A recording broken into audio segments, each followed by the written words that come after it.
words French garden summon up a vision of royal fountains and lines of trees drawn up in military ranks as far as the eye can see. Nature's green regiments of clipped hornbeam and box stand at polished attention, led by commanding gods and goddesses in white marble. The gods and goddesses animate the stiff garden walks with reminders of their all-too-human love affairs and scandals. The French garden itself is organized like a well-run army. Every plant and tree is drilled and trained. They have been marshaled under the eye of their staff sergeant, the gardener. The geometry of straight lines, symmetry, clean right angles, and the illusion of an infinite perspective has dominated the gardens of France for centuries.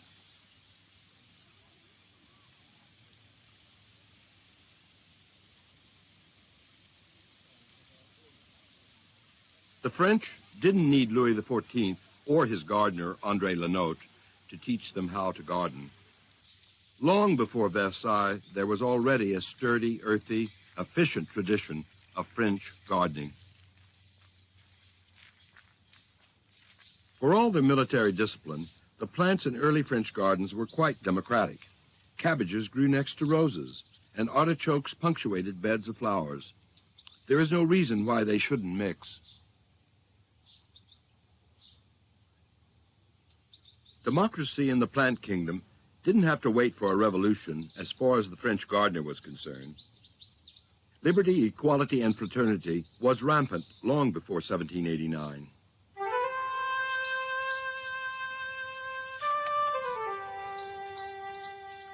In the ancient garden of Saint-Jean-de-Beauregard near Paris, high stone walls keep out the rabbits and deer. They also stop the damaging wind and gather the heat so that the apples and pears will ripen earlier than in an open orchard. Gardens strictly for pleasure had not yet been invented in France. The luxury of a flower garden loaded with colors and scents was an extravagance.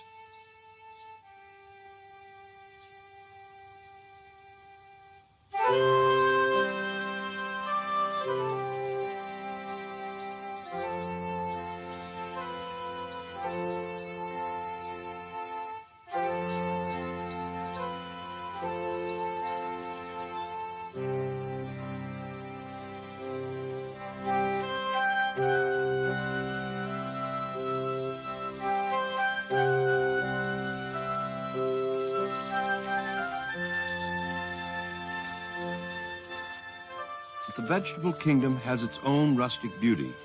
This mix reflects earthy Gaelic thrift.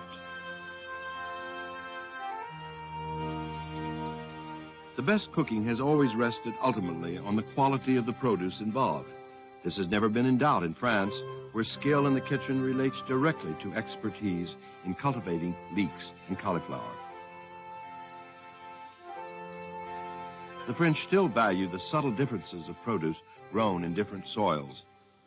Vegetables and fruit in the open market stalls proudly carry the name of their region.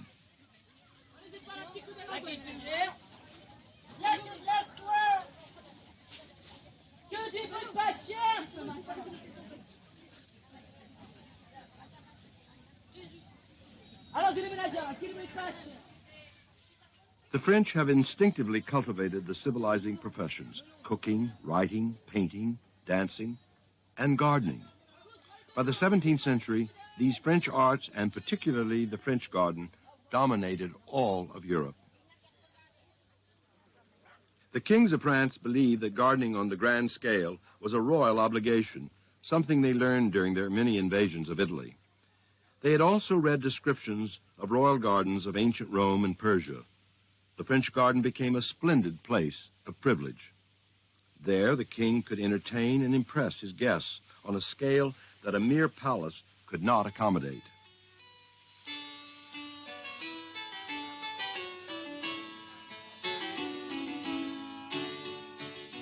The gardens of the 16th century were laid out in a tightly drawn pattern of squares, a grid of predictability. Here at Villandry in the Loire Valley, a garden lifted from an engraving has been recreated with incredible accuracy. No French garden of the 16th century survives today, so the great triumph of Villandry is the fact that it is a 20th century recreation. The original gardens vanished centuries ago. They were laid out again in 1904.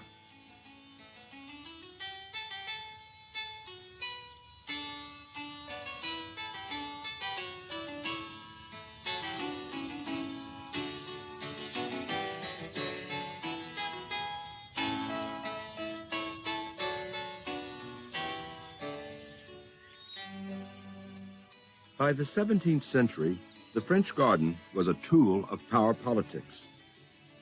The key example was Vaux-le-Vicomte. This masterpiece of egotism was built by Nicolas Fouquet, Minister of Finance to the young king, Louis XIV.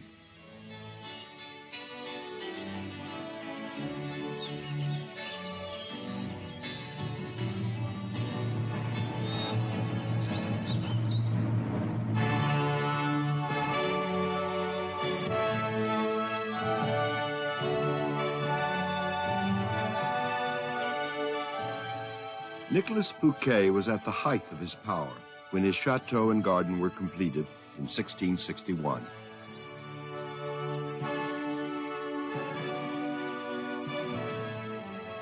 With imagination, enormous wealth, and monumental arrogance, Fouquet and his gardener created a private kingdom of spectacular magnificence. He had an unerring eye for creative talent as well as power.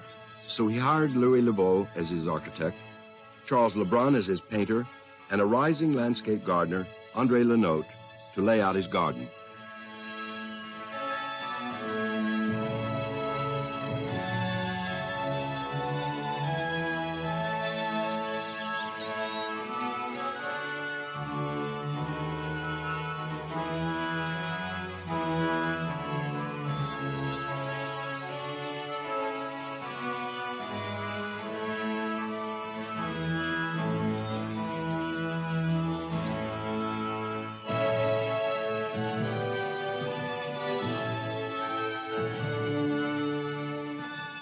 Because of the scale of these gardens of power, military engineering techniques began to play an important role. The construction of the canal, massive earthworks, and terracing demanded the organization of a military campaign. The garden canals themselves were used on occasion for small-scale naval exercises. Above the canal, Hercules rested after all the labors that had brought forth a masterpiece fit for a king. It actually took an army of men 5 years to build Vaux. When it was finished, its proud owner, like a figure in a Greek tragedy, invited the envious Louis XIV and 6,000 guests to a party. The fête has become a legendary example of the hubris of power. The party lasted 3 days. Banquets were served under a blaze of candlelight. In the gardens, a new play by Molière was staged, ballets performed, and poems by La Fontaine declaimed. Fireworks lit up the fountains and cascades.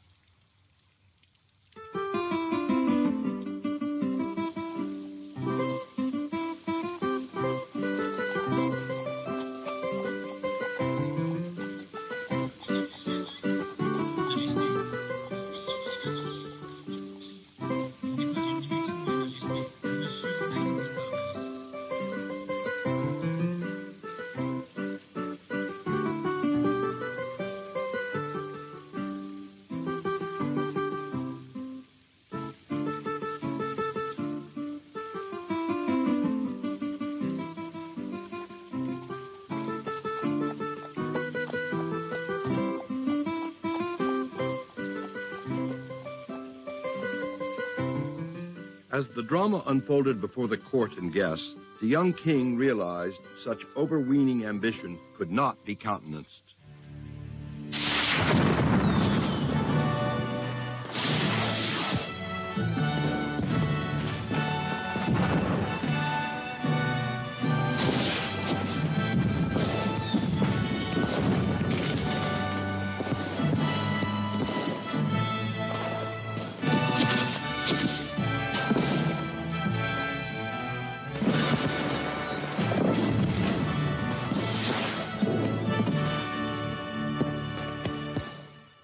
Louis was 21 years old and anxious to establish his own authority.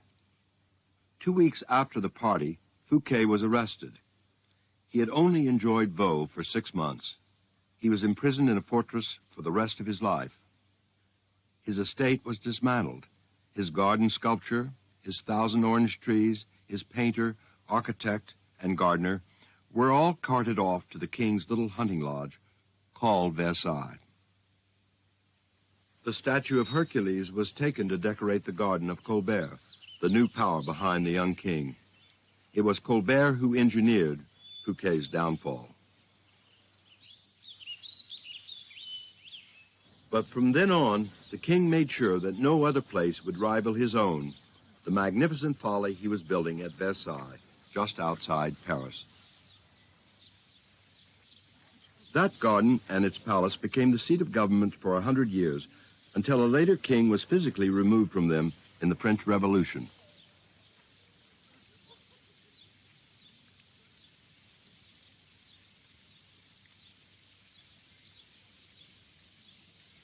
The backbone of Versailles was the Central Avenue. It ran down the middle of an ideal garden city where the king ruled supreme. Versailles Avenue theoretically circled the globe and returned down the Central Avenue of the town, and so ultimately through the door of the king's bedroom.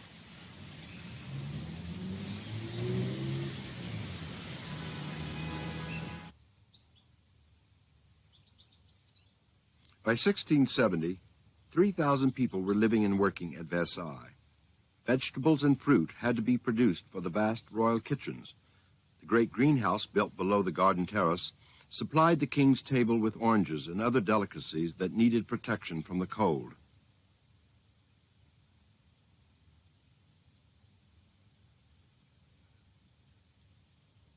In the winter, every tree that you see here is taken back into the great vaulted rooms beneath the stairs and terraces.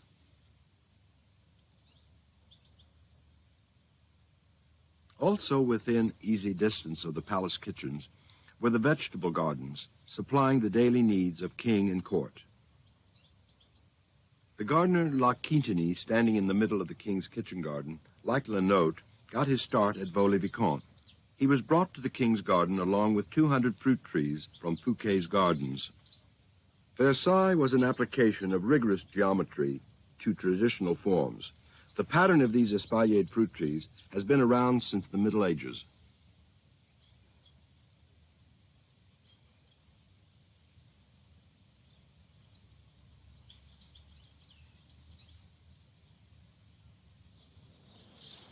By now, Louis reigned supreme as the Sun King.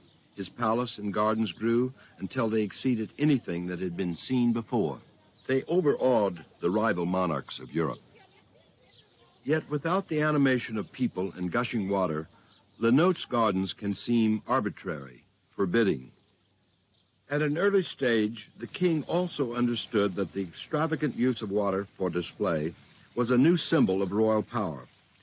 Even though these river gods often overlooked dry basins, it was the excesses of nearly 150 fountains that stunned lesser rulers.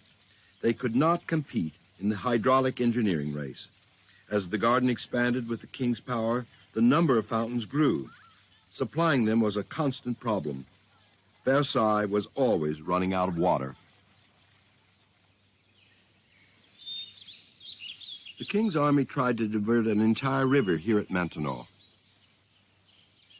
The water was to be moved by canals into lakes and finally to be carried 40 miles in this huge aqueduct. 10,000 soldiers died from disease and exhaustion before the work was abandoned.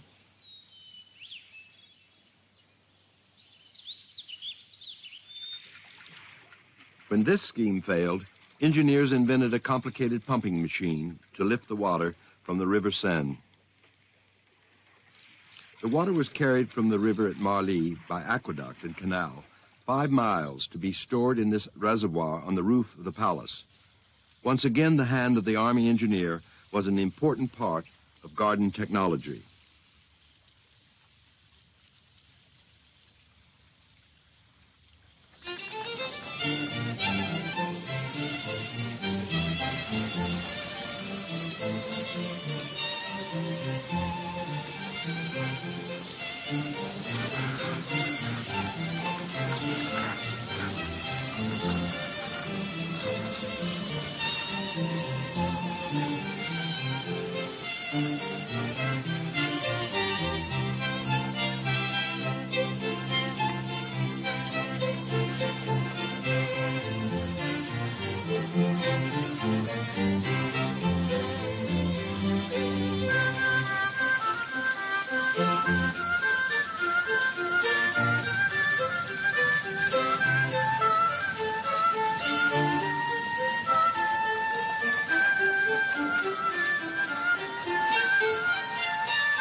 royal parks have always served as a stage for great entertainment for the court and for the public.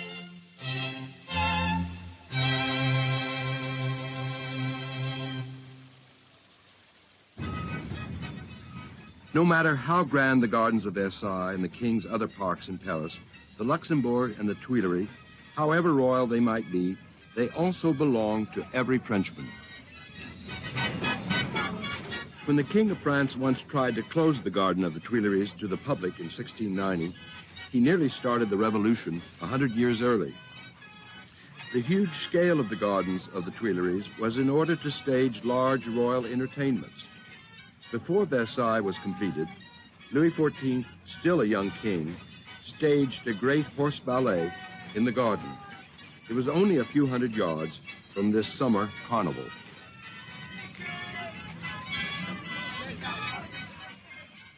The great ballet was called a carousel and required the largest outdoor stage that Europe had ever seen. It took weeks of rehearsal, hundreds of horses and riders, including the king, who came dressed as a Roman emperor. The King of Sweden was so envious, Louis later sent him a complete set of costumes for both riders and horses.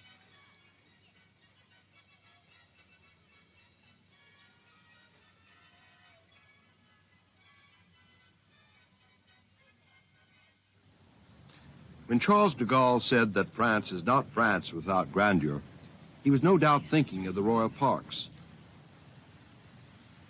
The grandeur of the vistas and promenades of Paris, like the Champ de Mars, were first inspired by the garden avenues of André Lenotre. The long, straight perspectives and monumental squares with fountains and statues became the model urban plan for cities all over Europe and the Americas.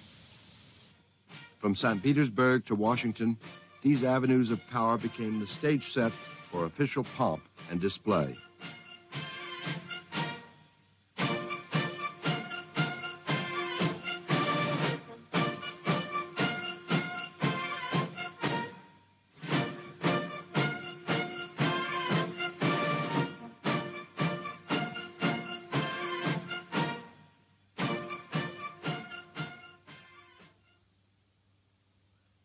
The vital new park of La Valette marches resolutely into the future. Here the technology of the 20th century has been accepted as an inspiration for a truly modern design. The planetarium is like a great crystal ball of the future. It forms the centerpiece of the largest public garden built in the Western world in the last 40 years. For more than 100 years, this space in northeast Paris, called La Valette, was the slaughterhouse of the city. 10 years ago, the French government abandoned an attempt to build a high-tech meat factory here and turn the area into a public park. The original market shed has been made into a concert hall for jazz, rock, and whatever may come next.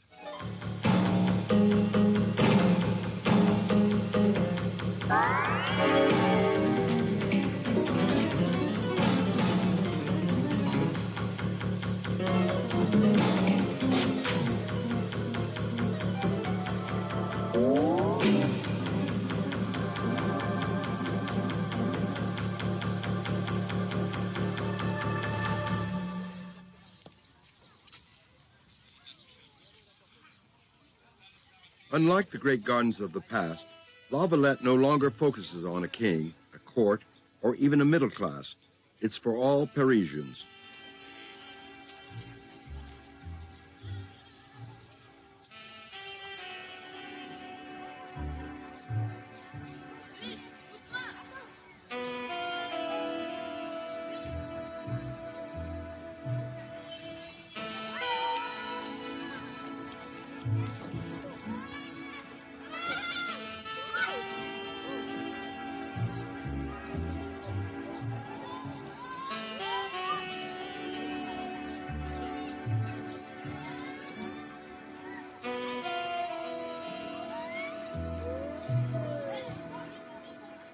Yet for all of its avant-garde, no-nonsense dispatch of the past, there is still a strong feeling of continuity of French spirit, taste, and respect for history. The French have never been willing to leave nature to its own devices. It must be brought to heel by strategies of control and domination. It is a policy that seems deeply embedded in the roots of the French character. The Parc de la Villette is no exception. The debased, denatured urban landscape has been revitalized with a singular determination. Rational, analytical, severe, Cartesian to a fault, the French garden has been consistent in this predictable, austere language of design.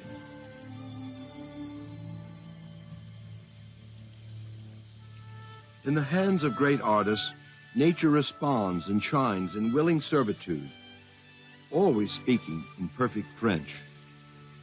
For the French gardener, there has never been any other language.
This is PBS.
When Prior Park was built in 18th century England, it summed up the landscape ideals of that golden age. This superb Palladian bridge was mirrored in the artificial river below. From it, the owner could enjoy a nostalgic contemplation of a perfected nature, but a perfection that was hidden under the mask of what appeared to be a natural landscape.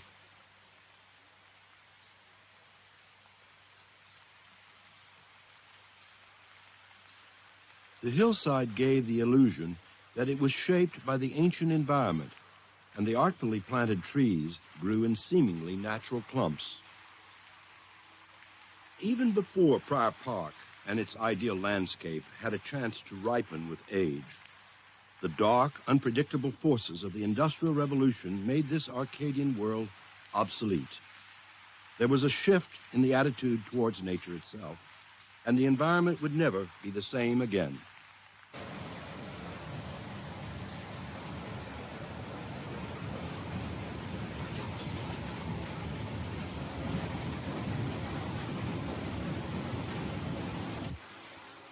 The new technology, a revolutionary engine for change, mutilated and devalued the landscape.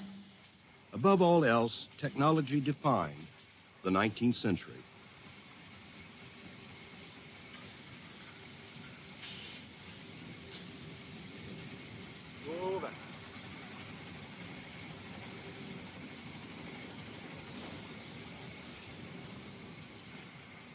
With the lightning changes in manufacturing, building, and communication, the reconciliation of man and nature in places like Prior Park represented an impossible pastoral dream that would be threatened by the speed and heat of steam and iron. Some saw the dawn of the new century as a growing nightmare. Think of the movement and uprooting, the restless roving tendency of the times. Such constant change and restlessness does not encourage garden making. Industry and technology would impose on the landscape and on the garden a completely new order of things. The industrial town of Manchester in England, for example, grew from 75,000 in 1800 to a population of 600,000 by the end of the century. London's manageable size of 1 million spread to a sprawling 6 million in the same period. Nearby rural villages were swamped by endless tracts of cheap, jerry-built homes for the workers pouring into the industrial centers. The new middle class, with their neat new houses on small suburban lots, marked an equally dramatic shift in how people lived. While few English suburbs actually aspired to the romantic, picturesque setting created in this first experiment of a model housing development, nevertheless, Blaise Hamlet, built in 1809, anticipated the shape of things to come.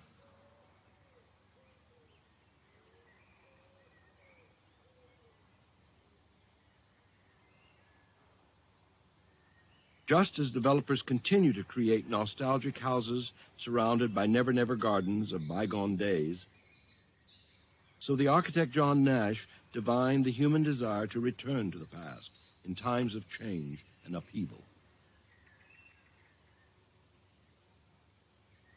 This new middle class that had never before owned a piece of ground large enough to cultivate demanded the new labor-saving devices. This first lawnmower was patented in 1830. Through many designs, it has retained its usefulness for proud homeowners ever since.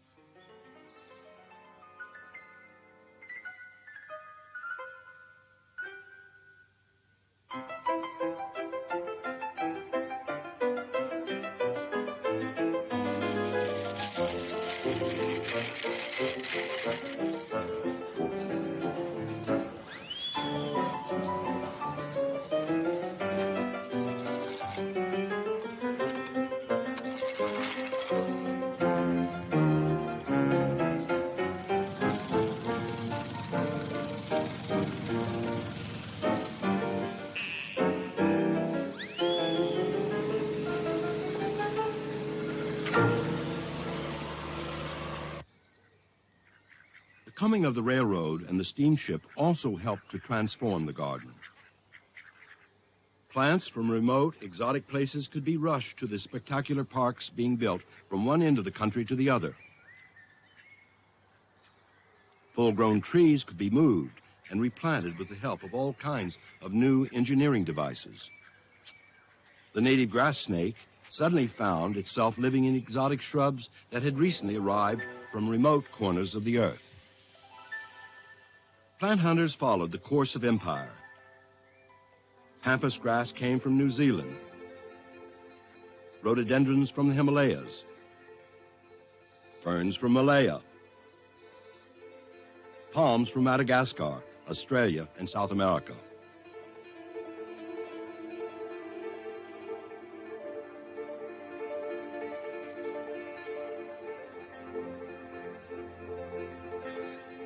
Industrial tycoons vied with one another to capture and transplant trees and flowers that had never been seen before in the West.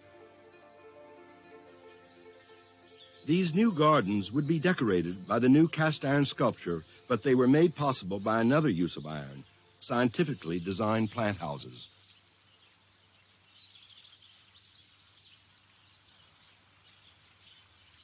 Conservatories with large windows and sheds with glass roofs had of course been around for a long time, but everyone agreed they were inefficient. English sunshine and natural heat were notoriously undependable. What was needed was a structure that would capture the largest amount of light through the least expanse of glass in order to reduce the cost of heating in the winter. Around 1820, a solution was discovered by that quintessential gardener engineer of the 19th century, John Claudius Loudon. He represented the model of the century's self-made man, having made a respectable fortune building gardens by the time he was 30. His own house in London still has the domed conservatory that he built for it. As garden maker, publicist, and inventor, he grasped that the aesthetics for organizing the landscape was no longer tied to an image of nature as the ideal garden and park in the fashion of the 18th century. Gardeners were given a new freedom to explore garden design as a form of art without any set rules. Only the imagination set the limits, even to the kinds of plants that were suddenly available. All that was needed was the ingenuity to protect them. Loudon's understanding of the new materials of wrought iron and cheap glass produced an ingenious solution, one of great elegance and efficiency. To reduce the framework to a thin skeleton, Loudon used wrought iron instead of wood or heavy cast iron. The Palm House at Bicton, built in the 1820s, is the earliest surviving example of Loudon's pioneering construction. 18,000 scalloped panes of glass, overlapping like fish scales, hang on the curved wrought iron skeleton frame. Each pane was molded to be thin in the middle and thick on the edges, in order for the rain to run down the center and away from the iron. The small size of the glass made it possible to cover large, curved areas with flat panels. The visual impact is reminiscent of an Eastern temple and appropriate for its exotic inmates.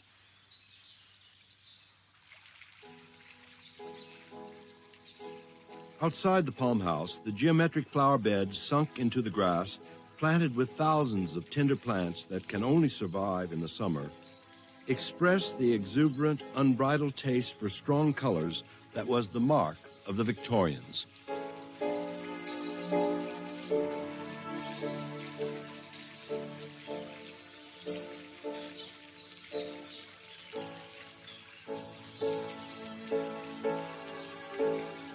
Victorians also felt a deep moral concern for their fellow men and how they should live in the new age. Loudon considered his most important work to be designing the first public park in the Western world. The industrial town of Derby in 1840 was a crowded, teeming, unhealthy mill town in the middle of England. Even today, there's not a lot of room for flowers in its cramped backyards. Then, typhus fever was a constant plague, and sulfur smoke filled the narrow streets.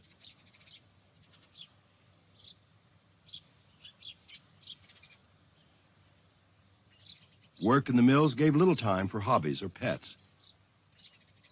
Even the middle classes had few amenities. Their terraced houses were right next to the flat land with its open sewer that had been set aside for the public park. The park was an achievement to be honored, even though this statue honored the park's industrial benefactor, not Loudon. The area hemmed in by factories was only 11 acres. In it, Loudon planted more than 1,000 different trees and shrubs. All were carefully labeled for the public's instruction. He also built serpentine paths between artificially raised mounds to relieve the natural flatness. The park is still enjoyed by the citizens of Derby.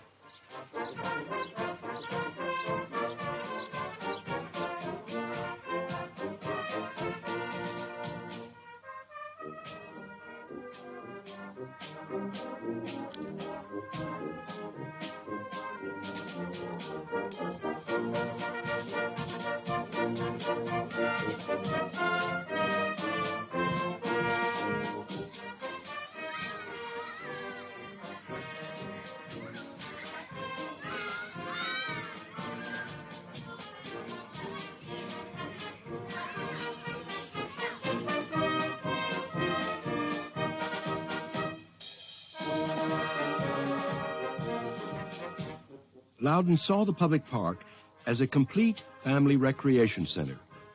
It originally had 2 bandstands as well as an aviary, play areas for children, and bowling greens. But Loudon also catered for their health by running a mile of drains underneath. Its fame quickly spread across the Atlantic. The Derby Arboretum was the direct ancestor of New York's Central Park, begun less than 20 years later.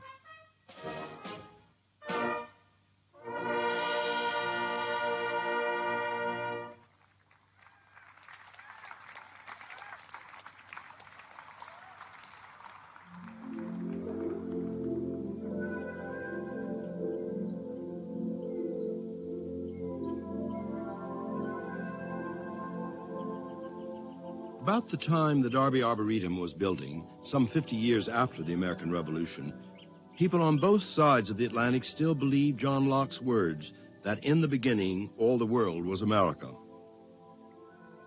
Artists as well as poets and philosophers used the terms God and nature interchangeably. The sublime was, for the young Gardner philosopher Andrew Downing, both a religious idea and an inspiration to be found in the landscape. His vision of the sublime, no doubt, had a lot to do with the Hudson River Valley, where he was born and lived his entire life. Even though he was deeply impressed by the great landscaped estates of England, he agreed with John Adams, who had hoped it would be a long time before America saw similar expensive private parks. We didn't need them, since nature has done greater things and furnished nobler material here. Downing also shared Thomas Jefferson's dream of a country made up of small, independent landowners.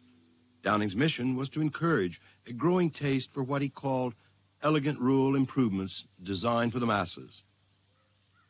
He declared with that universal American optimism that everything is yet before us, since little has been done.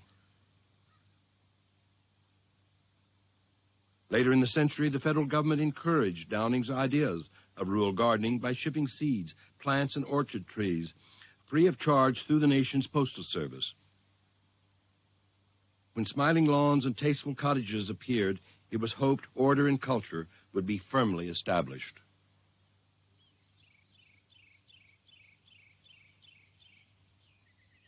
Though far from a great English pile like Picton, Montgomery Place on the Hudson, near where Downing was born and where he would operate his nursery and landscape design service, also enjoyed ideal growing conditions. Montgomery Place, he declared, was the model of what he considered correct rural embellishment. While making clear that American faith in equality and a healthy aversion to hereditary wealth would discourage vast private gardens on the European scale, Downing believed that the ideal landscape could be created by following solid English gardening philosophy, just as the house hinted of classical European elegance.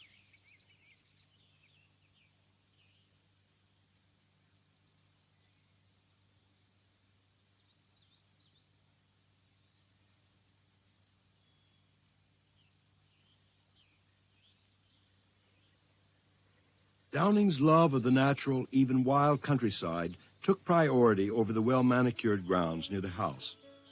If possible, a house should be elevated to command a more extensive view. The grounds planted must be made to connect themselves with the surrounding scenery so as not to produce any violent contrast to the eye when compared with the adjoining country.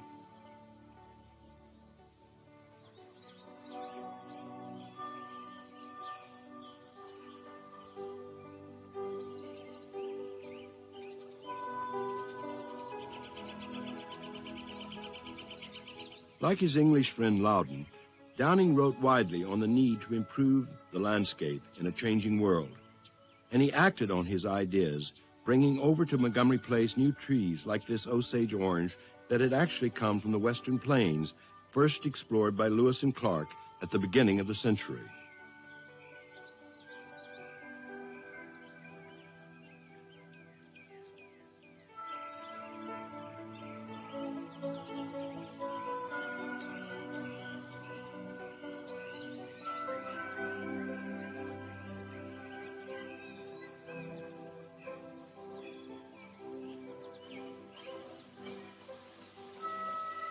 Downing also shared with Loudon a missionary zeal for public parks.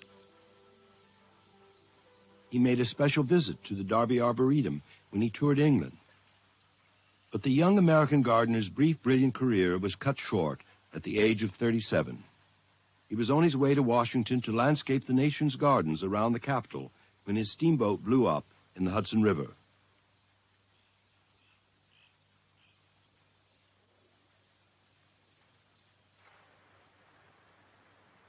His vision was for a great national public park in the center of the seat of government, a model for the citizens of the new republic.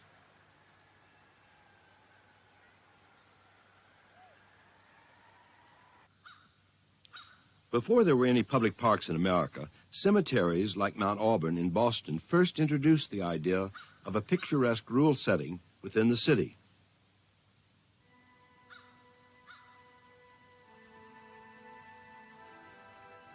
Mount Auburn Cemetery was inspired by Père Lachaise in Paris, but its woody vistas were the latest pastoral fashion of an English park. Downing thought the new Mount Auburn represented the most original example of landscape art in America. And another enthusiast wrote that taste and art join with nature herself in adorning the last house of the beloved. Here the man of business can reassure his hesitating virtue.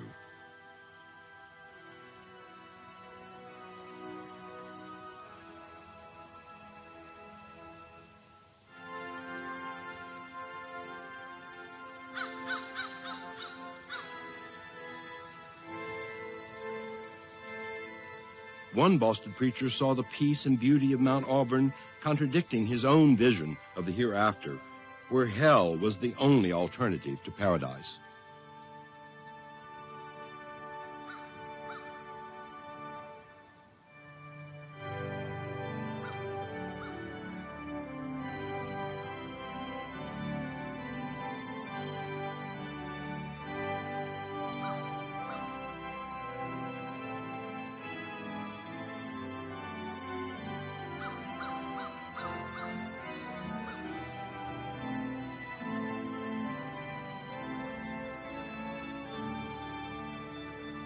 The English picturesque garden also became the model for the new suburb as well as cemeteries and public parks.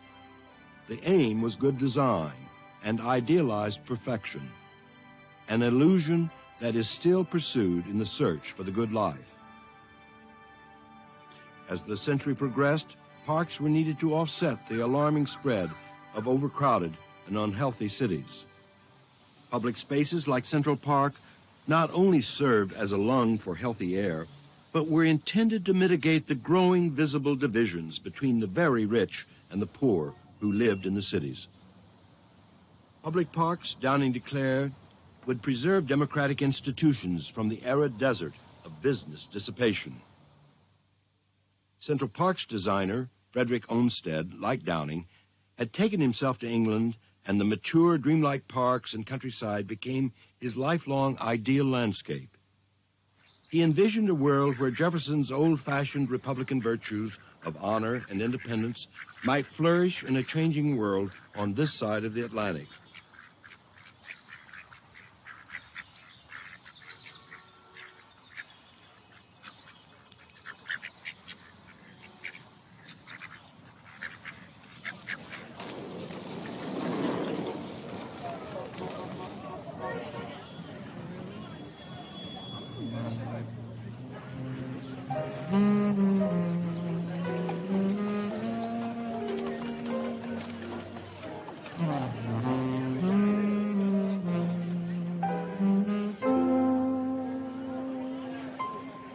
After nearly 150 years of unimagined change, Central Park remains an astonishing monument to 19th century vision and idealism.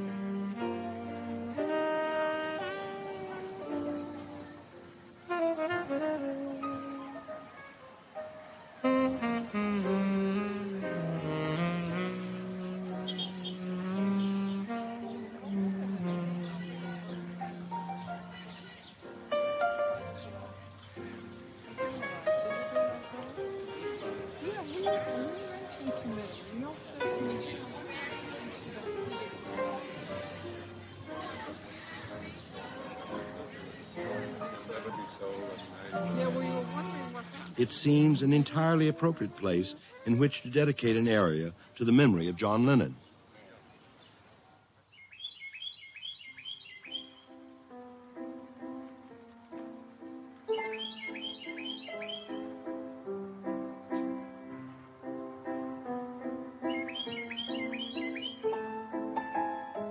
It was in the 19th century that the natural environment on a grand continental scale was discovered and entered the national psyche. It became another reason to love America.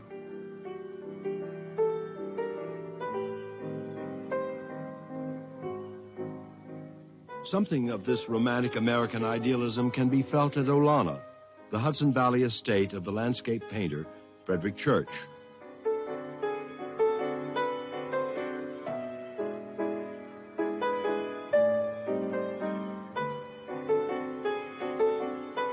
Church's Persian castle may appear far grander and more exotic than anything promoted by Thomas Jefferson or Andrew Jackson Downing.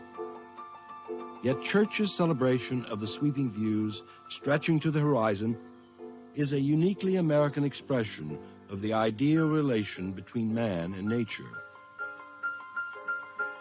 As if he had stepped out of a canvas in his studio, the setting he had selected and improved triumphed over anything the artist could capture in paint.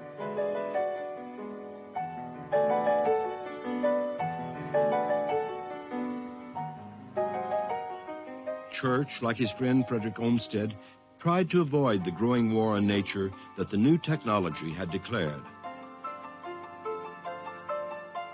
The landscape gardener's job was to duplicate nature, or even better, as at Olana, to simply appropriate it into one's own private world.